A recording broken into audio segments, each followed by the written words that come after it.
urabyuka imana ndaguhaye umunsi wanje. Ça veut dire que tu dédies, tu donnes ta journée au Seigneur. Ntabwo bisigura ndaguhaye umunsi wanje ariko nje ndawujera uko nshaka. Tu veux pas dire je te donne ma journée mais je vais la gérer comme je veux. Kuvuga ndaguhaye umunsi wanje ngo ntekereze nk'uko ubishaka, kandi nasanze yuko kuba muri presence y'Imana atari ukwirirwa gusa wifungiranye usenga, kuko hari n'ukuntu umuntu avuga ngo nta mwanya mfise. Ça veut dire je te donne ma journée, je vais penser comme tu veux, je vais marcher comme tu veux, et je voulais vous dire que être dans la présence de Dieu, c'est pas rester dans la chambre ou dans la salle de prière toute la journée, parce que tu peux prier n'importe où. Ikindi nashaka kongeraho ku byerekeye icyo kintu, naho uba uri mu kazi ushobora kuba uri kurasenga, kandi ikintu je nshobora gutemwanya ni ukuvuga ngo Imana iraba mu mutima. Hari n'ibintu usenga, hari nk'ibintu je numvise Imana iri kumpa réponse ntigeze mvugisha akanwa, ariko vyari ibibazo vyari mu mutima wanje. Ce que je voulais ajouter, c'est que tu peux prier aussi en travaillant. Quand tu es au travail, dans ton bureau, tu peux prier. Et je voulais dire aussi ce que j'ai vu dans ma vie. Je voulais témoigner que j'ai vu beaucoup de choses. Dieu m'a répondu, Dieu m'a fait beaucoup de choses sans prier à ce moment. Mais Dieu m'a béni parce que des autres jours, même avant, j'avais pris le temps, j'avais dédié ma journée au Seigneur. Hakaba n'ijambo ritubwira naryo ngo nitwamuronderana Imana, ngo Imana ivuga ngo abandonderana n'inyota ngo nzobiyereka. Et il y a une parole qui nous dit ceux qui me cherchent avec ceux qui ont la soif de me chercher et de voir ma volonté, et je leur montrerai.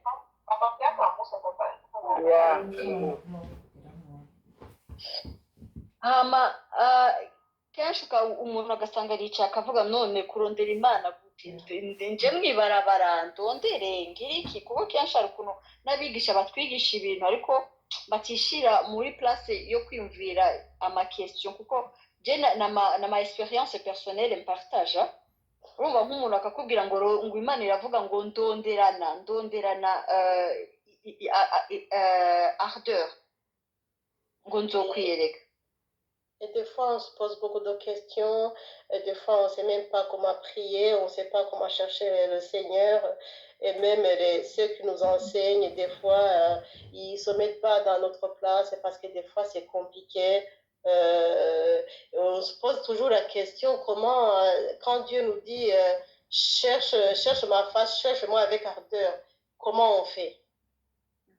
Rero kuri iki kintu ngewe experience nabasangiza le jour que natangiye kwibaza ibibazo mvuga Mana nje nkeneye kukumenya, kuko ndibaza te plus que je l'imagine, kuko sinibaza ko uri ya Mana, ko kenshi usanga twaravukiye mu mafamiye usenga nawe ukurikira gusa kubwira okay Imana ikora ibi, Imana irahana, Imana irakora ibi, ugakurikira udashaka kwibaza des questions. Et beaucoup de fois, je me suis dit, je me suis demandé, mais comment te chercher? Parce que deux fois, on a entendu parler de Dieu dans notre famille, par des amis. Mais un jour, j'ai pris une décision, j'ai prié, j'ai dit à Seigneur, mais Seigneur, je veux te connaître. Comment je peux te connaître moi-même, sans écouter à gauche à droite? Guhera icyo gihe ndashima Imana kuko yatanguye kunyereka ko hari ibintu bimwe na bimwe bituma, kuko natangiye kuvuga Mana, nimba hari abantu baza bakatubwira ngo Imana irambwiye none je iki nanje shaka umbwire, mara igihe mvuga Mana no ifuka, nimba hari abantu batatubesha bakatubwira ngo bababwire, natwe tubwire. Ndasista kuri icyo kintu nguma mvuga Mana, mvugisha je vraiment urabibona mu mutima, nkuko batubwira ubona mu mutima, nkeneye nanje umvugisha umbwire.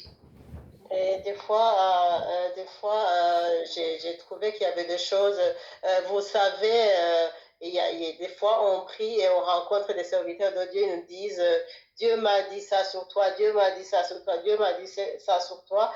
Et je me suis posé la question, je me suis dit, mais pourquoi pas moi?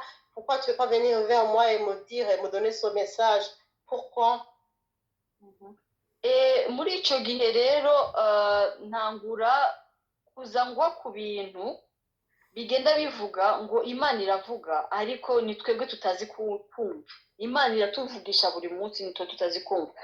Nkumva noneho nkavuga mana okay, nimba ntazi kukumva rero nyigisha kukumviriza, nkeneye kukumviriza, nyigisha kukumviriza, kuko ibyo byose byatanguye kunyota nagize mvuga hari umuntu yadutemanyije, nkavuga hari abantu imana iyobora ikavuga ngo ntukore ibi, ntucaha, ntugire nkavuga wo imana ikuyoboye hari amafuti menshi umuntu atagwamo. Niyo natangiye kugira inyota yo kuvuga mana agenda ashaka nayo umbwire umuganirize. Et puis, je suis tombée sur ces paroles qui disent, parce que tous les jours, Dieu nous parle, mais nous ne savons pas comment l'écouter, nous ne savons pas reconnaître sa voix. Et puis, je me suis dit, j'ai commencé à faire attention, à dire à Dieu, à chercher vraiment à écouter, à écouter, c'est la voix de Dieu. Et j'ai commencé à m'y mettre vraiment, à prier et à chercher à entendre cette voix de Dieu. Kuva icyo gihe noneho nongera ngo ku zindi nyigisho muri bizaruma nagiraga ibibazo nibaza mu mutwe apre nkagwa ku nyigisho zisa n'inyishu nyene y'ivyo bibazo, mpora nicara nkasenga nkavuga mana ngo ku zindi nyigisho nazo zivuga ngo ni gute mugira inyota yo kumva ijwi ry'Imana mu matwi yanyu huzuye umwanda. Après, je suis tombée sur des enseignements encore qui dit comment vous cherchez à entendre la voix de Dieu alors que vos oreilles sont sales, alors que vos oreilles sont remplies de choses que je n'aime pas. Mu nyuma ngiye kwicara ngo nisuzumye nsanga je nari umuntu nakundaga musique basita gute imiziki y'isi nari umuntu nkunda umuziki ariko bimwe biteye ubwoba. Je nyine ndicara ndavuga ariko nivyo none nk'ubu nta kintu na kimwe nashobora gukora ntambaye gutera. Ndavuga kenshi niyo usanga nk'abantu b'abamama uri mu rugo uri gukora menage guteka nkumva iriya miziki. Nakundaga Beyonce cyane nkavuga ubwo nzaririmba ngo aya Bad Beach, ngo aya Hustle, Mike hama mwijoro mvuge ngo mana nganiriza numva nyenye n'ibintu nkora nibijanye. Et après, je me suis assise, j'ai réfléchi, j'ai revu ma vie, ce que je fais, ce que j'aime. Et j'ai trouvé au fait que j'aimais beaucoup la musique, mais pas la musique de Dieu, pas les chansons de Dieu, mais la musique des païens, genre Beyoncé, genre Rihanna. Et à chaque fois que j'étais à la maison, quand je cuisinais, j'avais des écouteurs, j'écoutais ces chansons-là. Et puis, le soir, je me disais, attends, mais comment Dieu va me parler alors que j'ai passé la journée à écouter ces chansons-là? Et au fur et à mesure ngenda ngwa ku nyigisho zigenda zintahuza ariko buri munsi entre parenthèses nibaza ko ari ubuntu bw'Imana zagiye zintahuza iriya musique impact igira kuri njyewe usanga émotionnellement no ku bintu byinshi. Et puis aussi, je suis tombée sur des enseignements qui m'ont aidé à comprendre l'impact de ces chansons sur ma vie, sur ma spiritualité.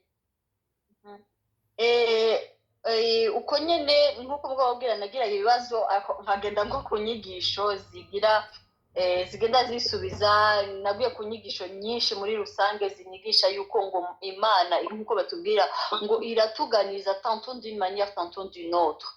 Urumva nimba Imana ishobora kubiganiriza Prophète Gilles muri ubu buryo, ça veut dire pas yuko je mfite capacité yo kumva muri ubu buryo njyanganiza. Ngenda numva amatemonyage y'abantu atandukanye yuko ingene Imana ibaganiriza. Hari nabo buganiriza ngo bariko barareba filme. Et